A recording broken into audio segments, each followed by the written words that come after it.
Hello, welcome back to our channel, where we talk about fitness and health. This is episode 4 of How to Be Consistent at Gym. What if I told you that you could pretty much make success automatic? Today, we're going to dive into a system that's designed to do exactly that, to get you off the couch and into action, but without that constant, draining mental battle we all know so well. And let's be real for a second. This feeling is totally universal, right? It's that constant tug-of-war inside your own head, trying to bully yourself into doing the thing you know you should do. It is a fight you have to win every single day. And honestly, it's just exhausting. You know the drill. You get home from work, you're completely wiped. You see your gym bag sitting there by the door, like a little monument to your good intentions, but you walk right past it, you sink into that sofa, and you tell yourself, I'll go in a little bit. And then, boom, 2 hours later, it's another workout missed and another day feeling like you kind of failed. But here's the big idea, the revelation. What if the problem isn't a lack of discipline? What if it's just a bad process? See, we've been trying to push this massive boulder uphill every day, relying on willpower, which, let's face it, runs out. The goal is to switch to a system that works more like a conveyor belt, where success is actually the path of least resistance. Yeah, this is all about flipping the script entirely. Instead of wrestling with yourself and trying to be consistent every day, we're going to build a system. We're going to architect it so that being consistent is the easier choice. It becomes the default. So how do we actually start building this thing? Well, the very first pillar is our environment. It turns out the physical world around us has this huge, often invisible, influence on everything we do. First up, the 24-hour rule. This one's a game changer. Your gym bag, it never comes inside the house again. You pack it once on Sunday for the whole week. Multiple outfits, everything you need, and it lives in your car. Just like that, you've completely vaporized one of the most common excuses in the book. Oh, I forgot my stuff. Nope, it's already there. Okay, next, the night before protocol.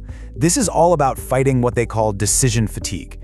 By setting out your shoes, putting your gym clothes literally on top of your phone so you have to touch them, and deciding on your workout the night before, you're just removing all those tiny mental hurdles that can trip you up when you're groggy in the morning. And listen, this one right here might be the most important rule of them all. You never go home first. I mean it. The second you hit that couch, the battle is pretty much lost. The sequence has to be work, then gym, then home. No exceptions. That pull of comfort is just way too powerful to resist after a long day.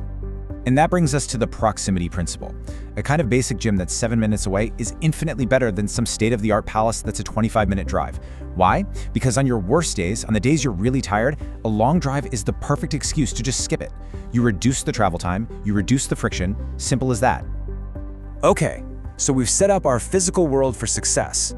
Now for part 2, architecting our actions. This is where we get strategic and design our schedule to make this new habit feel completely automatic. Check this out, the 3-day minimum rule. This creates a rhythm for your week. You have a non-negotiable floor of 3 workouts. That's enough to build a real habit, but you also have built-in rest and flexibility so you don't burn out. This whole thing is about sustainability, not just short-term intensity. And within that schedule, you designate your sacred days. This is the magic key. These days are completely non-negotiable. It removes the daily debate from your head. If it's Monday, you train, period. It's not a question of how do I feel, it's just what you do on Mondays. So how do we really make it automatic? We use something called trigger action patterns. You might have heard of it as habit stacking. The formula is so simple. You just link the new habit you want to build to an existing habit you already do without even thinking. And what this does is it creates a domino effect. See, you're not deciding to work out, you're just following a sequence of events. Finishing your coffee triggers putting your shoes in the car. Closing your laptop at 5 p.m. triggers the drive to the gym. Each tiny action just automatically causes the next one to fall, until you look around and you're already warming up.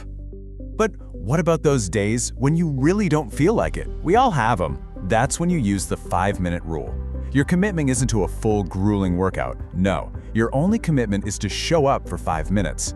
The real goal is just to get through the door, because we all know that once you're there and you've started, you almost always finish. All right, now for the final, crucial piece of this puzzle, accountability. And this isn't about willpower. This is about creating external pressure that makes it socially, or maybe even financially, easier to just go to the gym than it is to skip it. But we have to understand a key difference here. There's fake accountability, which is just, telling a friend your plan. And then there's real accountability, which has actual consequences. It has stakes. There's a tangible outcome if you fail, which makes it a whole lot harder to ignore. And yeah, not all accountability is created equal. You can kind of think of it like a ladder. Just tracking for yourself, that's the weakest form. It's the bottom rung. The real power, the real leverage, comes when you add social or financial pressure, like putting it out there publicly, getting a partner involved, or having actual money on the line. So here are 3 super concrete ways to do it. You could post your weekly plan on social media. You could set up a simple text exchange with a partner, done or skipped. Trust me, the shame of sending that skipped text is a powerful motivator. Or, for the extreme version, you force yourself to donate $20 to an organization you absolutely despise every single time you miss a workout. The pain of doing that is often way worse than the pain of the gym.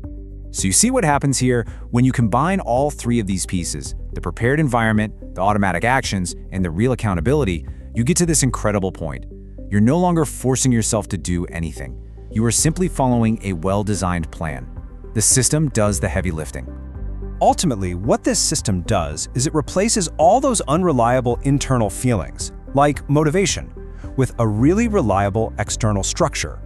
We are literally swapping fragile, fleeting willpower for a solid foundation of design, triggers, and accountability. If you take just one thing away from all this today, please let it be this. You are not lazy. You are not weak. You haven't failed because of some deep character flaw. You've just been playing the game on hard mode. You've been trying to win without a strategy. So, I'll leave you with this question. Just take a second and look at your own goal, whether it's the gym or something else entirely. What is the single biggest point of friction? What's that one small thing you could change in your environment or your schedule right now that would make it just a tiny bit easier? Because at the end of the day, that's the whole point. It's time to stop blaming yourself and start building a system that makes success the most logical outcome. Thanks for watching. Subscribe our channel, which give us motivation to make better content for you. See you in the next episode.